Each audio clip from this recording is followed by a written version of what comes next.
Hi, welcome to another session, another Sunday of Insta Live talks with Dr. Manan Gandhi on Ayurveda. Let's just wait for a few people to join in, then we'll start.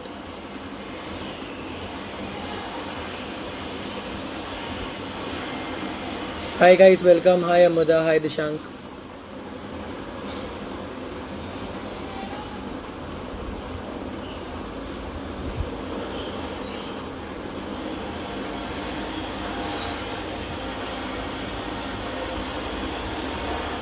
Hi everyone, we're just waiting for a few more people to join in, then we'll be starting.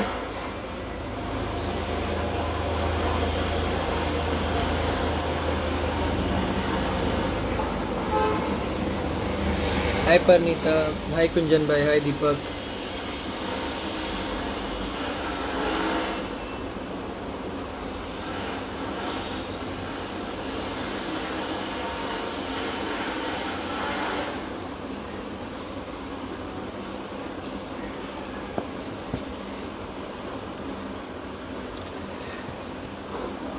Okay, hi guys, welcome. We'll just wait for about 5 minutes. Let's let more people join in before we can start. Otherwise, a few of the things that I have to say probably might just go waste.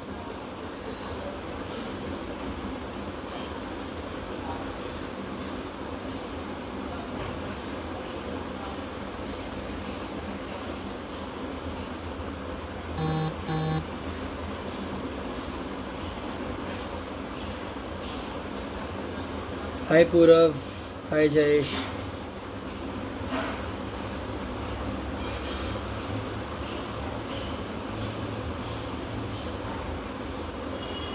Okay, so what we're going to do here is that today, unfortunately, I have a meeting coming up at about 12:20 or 12:30.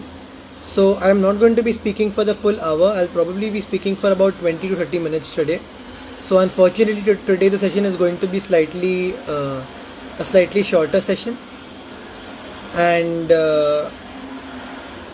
because it's a shorter session, I haven't come up with a particular agenda which I'm going to be talking about today.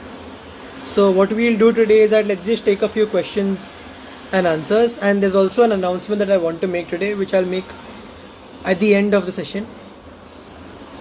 So in the meanwhile, if there's something that you all want to ask me, talk to me about any subject that you want me to touch, please just start putting in the chat, so I know that this is a subject that you all want me to talk about. If there's anything such, please let me know.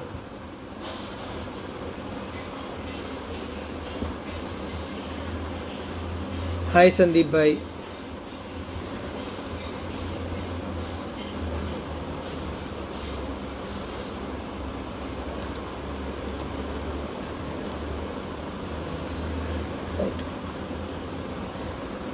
Hello, welcome Rahul.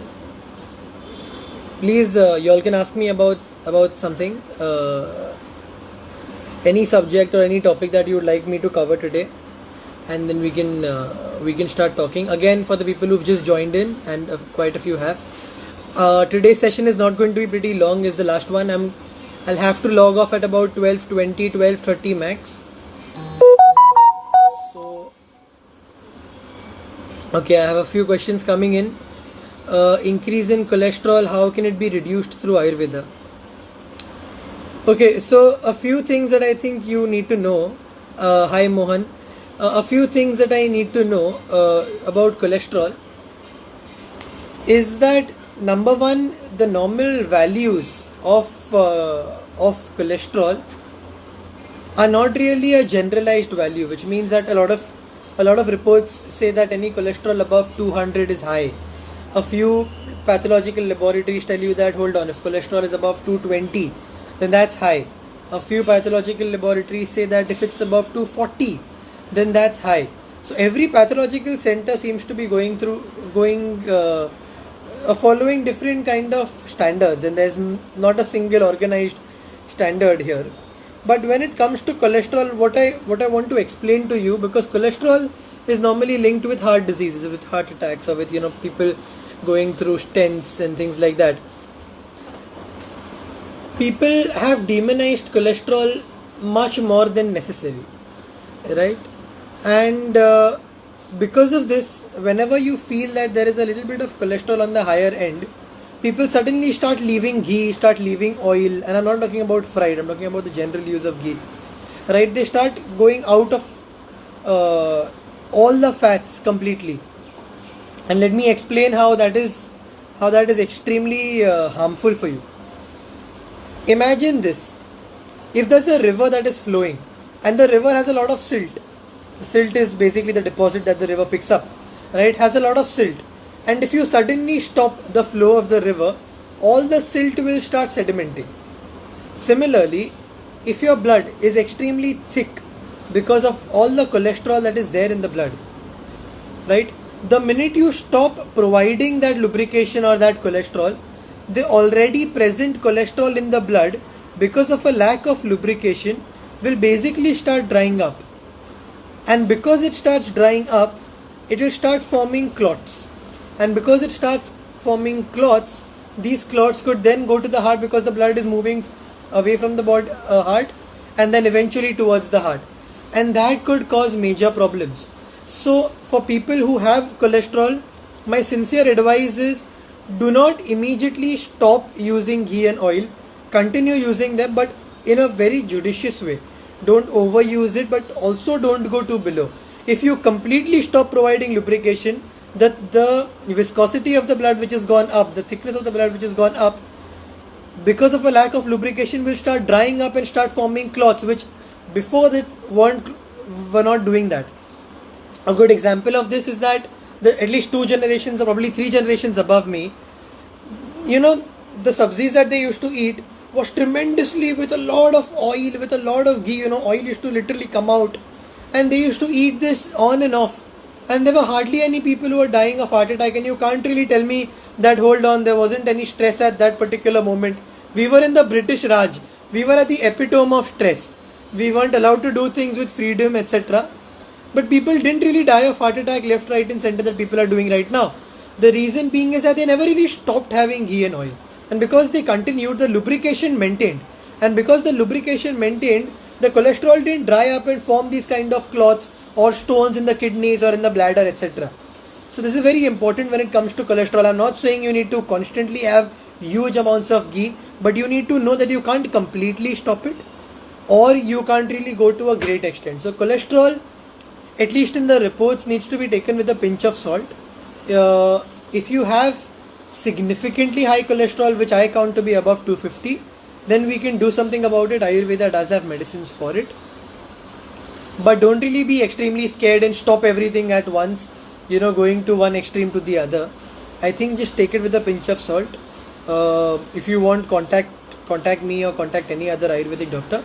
I'll give you the right guidance and help you out of how to get it into balance. Okay, I have another question of heaviness in chest and acidity with a history of angioplasty. How can we reduce it through Ayurveda? So heaviness in chest can be due to multiple factors, and if you are saying acidity is there, then we'll probably consider the fact that it's acidity that is causing the heaviness in the chest. And by acidity, I think what you're referring to, at least through my experience of seeing so many patients, is it's not really acidity, it's basically more of an acid reflux. Acid reflux doesn't really happen because of acidity, and a lot of people will be confused with this statement of mine. People think that I have acid reflux, mujhe jahan pe jal raha hai, ya I have this khatta dakar or throat ulcers. So I definitely have an acidity problem, and that might not be true. The reason being is that acidity is referred to a disease where there is an increased quantity of acid. Whereas an acid reflux, the quantity of acid could be absolutely normal. That's exactly what you need, not more than normal. But the acid that's supposed to be in the stomach, because of gas going upwards, is actually refluxed out. Right? So acids that we have in the body are so strong that if that HCl acid, if I throw on your face or in your hand, it will burn you. But it's been produced in the stomach, so why isn't it burning my stomach, my skin, and actually coming out and I'm dying through the acid? It's not. Because I have a mucosal membrane covering on the stomach which is protecting my organ from that extremely strong acid which would have otherwise burned me. Now, my stomach has that lining, my throat doesn't. It probably has the lining, but to a very small extent. So if that strong acid is removed from the area where there is a protection and the covering and refluxed into the throat and the chest kind of a region, the esophagus. Now that's going to be a major problem, because it's going to really burn the areas there, because that area is not supposed to have the protection to protect from the acid, because that's unnatural. So a lot of times people actually have a reflux because of gas. Why is there a reflux because of gas? Is A, if your motions aren't clear, if there's an excessive gas production, then the gas will pass either downwards. If it passes downwards, it's great, but if it can't pass downwards, it passes upwards. And when the gas comes up, it basically refluxes the acidity. And because of this reflux, there's a huge heaviness in the chest, and that can cause a feeling of acidity, wherein in reality you're probably suffering from gas, right? So here, rather than taking medicines for acidity, because acidity medicines normally don't really help, you should take medicines for gas and just get the gas down. If there's constipation, then take something for it. Clear the motions out so that the gas has an easy passage down, and the entire heaviness, acidity, all of the issues will resolve. Okay, sometimes in the morning I wake up with a runny nose or sneeze. Kindly advise. This can only happen. Runny nose and sneeze can only happen to people who wake up after sunrise. I'll repeat this. It only can happen to a person who wakes up after sunrise. If someone wakes up before sunrise, and in the summers, or probably in this season, I'm not sure, but I think about 6 o'clock is sunrise, 6:05, 6:10. If you wake up before sunrise, then the sneezing will not happen. The reason being is that in Ayurveda, Diva Swapa is kapha increasing. What does that mean? It means that sleeping during the daytime, and daytime doesn't mean what you quantify as daytime. Daytime means anywhere between sunrise to sunset is considered to be daytime. If you've been sleeping any time during the day, and the longer you've slept through the day, the more kapha in the body will increase. And a lot of people I know who have a habit of waking up late at 7:30, 8, 8:30, 9, even 10 for that matter, wake up sneezing. They wake up, they have a few sneezes. Once the sneezes are out, the cough comes out, they are okay. Then through the entire day, it doesn't bother them. So if you're having this problem, then it's a clear indication of your body telling you, wake up early. The minute you start doing that, maybe a couple of days, you'll realize this sneezing early morning when you wake up, everything ceases. Nothing really continues. Right? Alright, a few other questions. I think, have I missed some questions? If any one of you all have questions, I don't think I've missed the questions. Good morning, Kaustav. Good morning to the others as well. Right. I don't think I've missed any questions. Yeah, if there's any other question, then you can continue. In the meanwhile, what I can do is on the subject that we were discussing about sneezing and a cold, I think it's a little bit important for you to understand what exactly happens when a person gets cold. If the temperature for a few hours goes up to 99.2, 99.3, is that okay? I think these days what the trend is that people don't really use the manual thermometer, but they use the electronic one, which gives this digital reading, and they've started putting thermometers below their tongue rather than putting it in the axilla, and this has basically led to a little bit of false readings. So a lot of times I've seen that, without any real problem or without really feeling feverish, a person does have a false reading of a 99 or a 99.23, etc. And if you really don't have any symptoms, then that's not really a fever, so you should just ignore it. A lot of times the machines aren't as accurate as you think they are, and because of the inaccuracy, there's this kida that goes into the head, and we keep thinking, wait, is there something wrong with me? Is there something wrong with me? It's not really that. Any home remedy for constipation? I think for constipation you could use things like Triphala or Harde or castor oil, or there is also a Swadishta Virichan powder that is there. There are a lot of medicines available, but the question arises here is that which medicine is correct for you in order to use for your constipation, because everyone is different. So let me try and simplify it a little bit so that you understand what is good for you, and probably the other people listening might help. So if you are a person who's probably overweight, who has a lot of kapha based problems, maybe a sinus based issue, breathing problems, a lot of gas based issue as well, right? Then you should use things like Harde. You should use things like Trifla. They'll work very well for you. If you're a person who has a lot of dryness in the body, right? So you've probably lost a lot of weight, or there's a lot of dryness in the skin, in the hairs, the nails have become brittle, dry, and things are just drying up. Your eyes become dry, and you need probably watering of the eyes, or you need to put some lubricating drops. If you have these kind of problems, then you should use things like castor oil. If you have problems like excessive heat in the body, so there's acidity issues, there's a lot of heat in the body, there's burning in the urine, there's probably a little bit of piles or fissure issue, burning in the anal region, burning in the eyes, the palms and the soles burn probably at night, or excessive hair fall, or you have an occipital headache coming from the back rather than in the front. At that time you need to use a medicine called Swadishta Virechan. Okay, but that's only to be used for people who don't have sugar or diabetes, right? So these are the treatments that you should do. Isabgol or husk based treatments I wouldn't normally recommend, for the mere fact that what Isabgol is, it's a bulk based laxative. So when you put it in water, it bulks up, which means that in the stomach as well, when you have Isabgol, it will basically bulk up, so it will take up a lot of space and it will basically push things out. It's like, if I don't want you in the room, I would push you out without really giving a bother of whether you've understood why I'm pushing you out or no. Similarly, Isabgol doesn't really digest any food. It basically just pushes things out, and that's not healthy because you have not digested the food.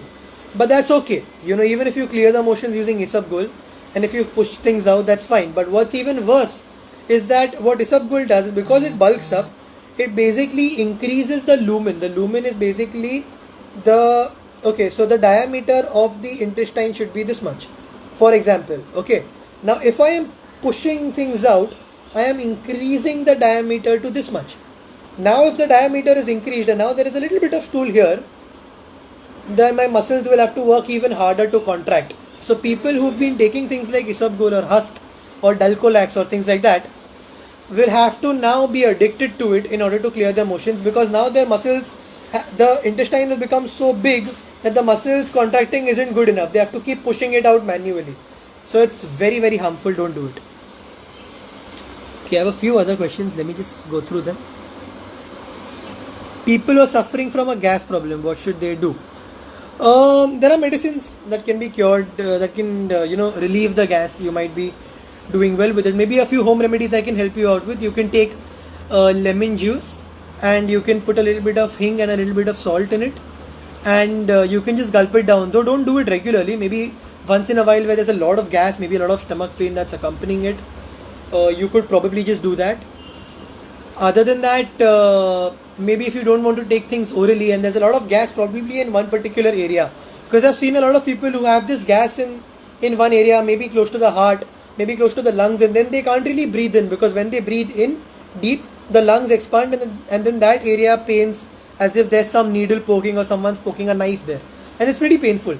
So, or any other area where you just find a lot of pain and a lot of gas being stuck there, what you can do is you can simply take a little bit of hing and you can roast it in ghee, and that hing roasted in ghee you can apply to the area where the gas is stuck, and in about 10-15 minutes the gas will clear up. Right.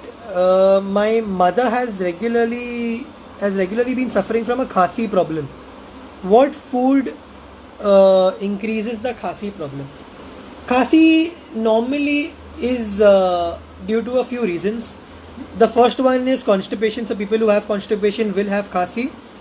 What Ayurveda says for khasi is that adaha pratihator vayu urdhva srota sramashritah, which means that the gas or the movement of the peristalsis that should be going in the downward direction. Adaha means niche. Pratihator vayu means if there is an obstruction due to either constipation or due to some form of an indigestion, right? That vayu that is supposed to go in the downward direction, because of being obstructed, starts moving in the upward direction. Once it starts moving in the upward direction, it spreads in the lungs, causing discomfort and irritation, which basically causes cough. Right? The lungs also includes the throat. So the first and the most important cause for cough, and I've had a case, very interesting case of a very dear patient of mine. In fact, we became friends later on after I treated him. That happens to a lot of my patients somehow. Uh, what happened with him is that he's been having persistent cough for about 35 years now. It's pretty old, and his best friends are doctors. So he has this huge, very highly reputed doctor circle that he hangs out with, and he's been doing that since years now. So one of his doctor friends told him that we've tried everything, and he's given it him in writing that listen, no matter what you do, your cough is incurable. It's never going to go, because they've tried every possible measure. And he's come to me, and this is not some boasting kind of a talk, but I'm just trying to explain this to you. Is that he came to me, and I didn't really give him anything for the cough. All I did was I constantly started ensuring that his gas is going out from the downward direction. That's it. I never bothered with his throat, I never bothered with his lungs, and all the other doctors before them had kept treating him for his lungs. I never even bothered. I'd give him nothing for his lungs.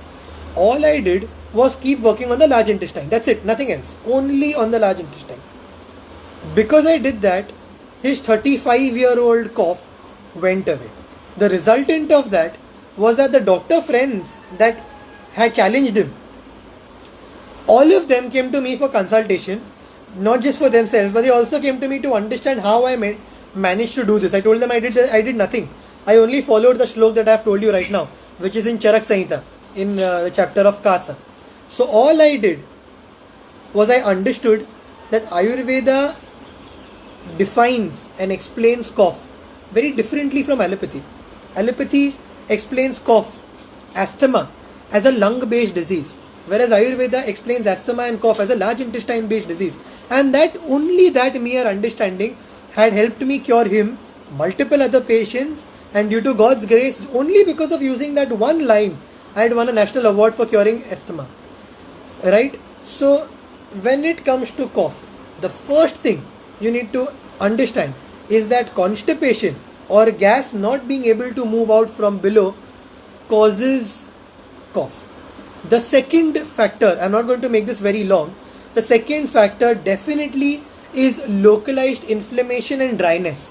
If that you feel is the case, then you can simply use home remedies that lubricate the body. You can simply use more of ghee, right, that lubricates the body. You could use things like Sitapaladi powder, Mulethi powder. Mulethi is known as Jethi Mad in Gujarati, Jeshta Mad in Marathi, Mulethi in Hindi, Yashti Madhu in Sanskrit, licorice in English.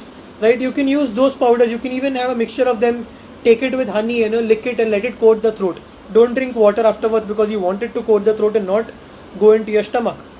If you want to increase the lubrication while helping out, then you can simply use this Mulethi with good and ghee and make these balls which you can keep sucking, so it can keep touching the throat and relieving you of the dryness as well as the inflammation. So yeah, you can use all of these things for cough. Again, for the people who've joined in late, I will have to stop this Insta live by about 12:30, maybe at 12:35 at best. Unfortunately, because I have a little bit on my plate today.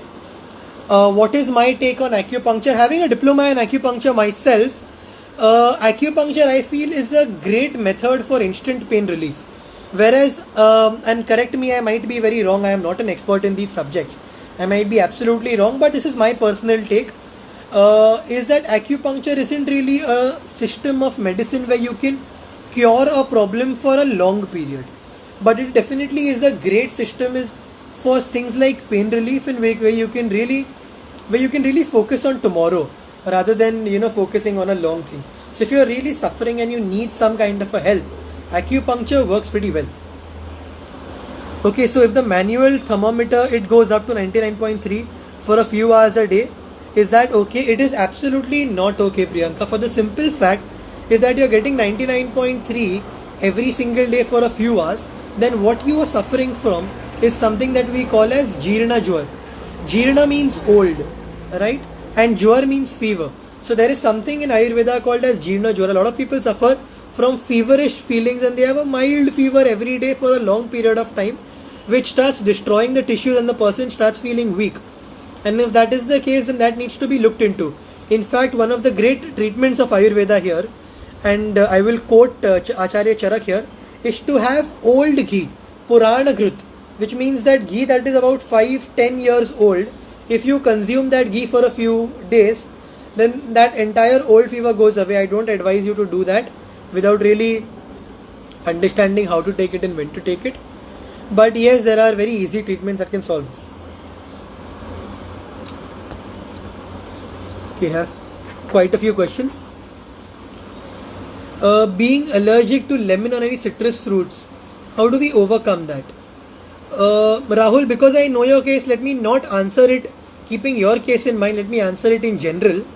Your case is slightly different, but keeping it in general, people who seem to be allergic to lemon or citrus fruits are not really allergic. Allergy is something that I don't know why, but doctors use very, very loosely. You know, everyone has a threshold, and everyone has a different threshold. For example, if I have a balti of dust thrown at my nose, I'm going to be coughing and sneezing my entire day, because no one can take so much dust being thrown at you. It's going to be a problem for your respiratory system, right? So sorry, I think I got a call. Yeah. So, but there are few people who have even a minor amount of dust in their nose, and they start sneezing and they start having huge rhinitis problems, sinuses problems. So then what the doctors consider that to be allergy, and what happens to me when a lot of balti of dust is thrown at me or anyone else to not be allergy. So what is the distinction? The distinction is very simple. Whenever the threshold is low, it's somehow loosely called as an allergy, which is wrong. An allergy is very specific, right? So what is happening with people who are allergic to say lemon or citrus fruits is they have a pitta kind of a problem. And because they have a pitta kind of a problem, anything that increases pitta, anything that is khatta, anything that is tikha, anything that is fermented, so lemon is khatta, citrus fruit is khatta, will cause pitta to increase. And because it causes pitta to increase, already your pitta is high, a little bit higher, and then you start having problems. So that's why you consider it to be an allergy, whereas it's not. Had it been an allergy, you would have had it since childhood, but you don't. You have it right now because your pitta is high right now. So it's not an allergy. How do you overcome that? Is get that pitta, which is already higher than normal, to balance, and then you have a little bit of citrus fruits that increases the pitta minor. Doesn't really now cause as much of a problem as it did. Thank you, my son has tremendously benefited from my silver prash that you have given. His immunity has improved, no complaint of cold, cough and infections. Indeed, thankful to you. Thank you so much. For people who probably don't know, there's something called as Suvarna Prash. Suvarna Prash is something that we give to children below the age of 5, right? And that basically increases the immunity as well as the brain development of kids. It's government recommended. It's given in a government Ayurvedic hospitals, albeit it's only given once a month because the government can't afford it. Ideally, it's to be given daily, right? But for people who are above 5, we can give Chandi Prashan, which is obviously cheaper because of gold being substituted by silver. That also increases the immunity as well as the intelligence of children. Not as much as Suvarna Prashan does, because after the age of 5, brain development does slow down. But you can give it to people. In fact, I even give it to a lot of industrialists, a lot of businessmen who have a lot of brain work to do, and that just increases their brain capacity. How do you cure the allergy of dust, pollens and cold temperature? For people again who have allergy of dust, pollens, cold temperature, kapha based problem, cure the cough, you'll be fine. Waking up the body stiffens, age 54, not a very healthy lifestyle. Body stiffening is a vata based problem.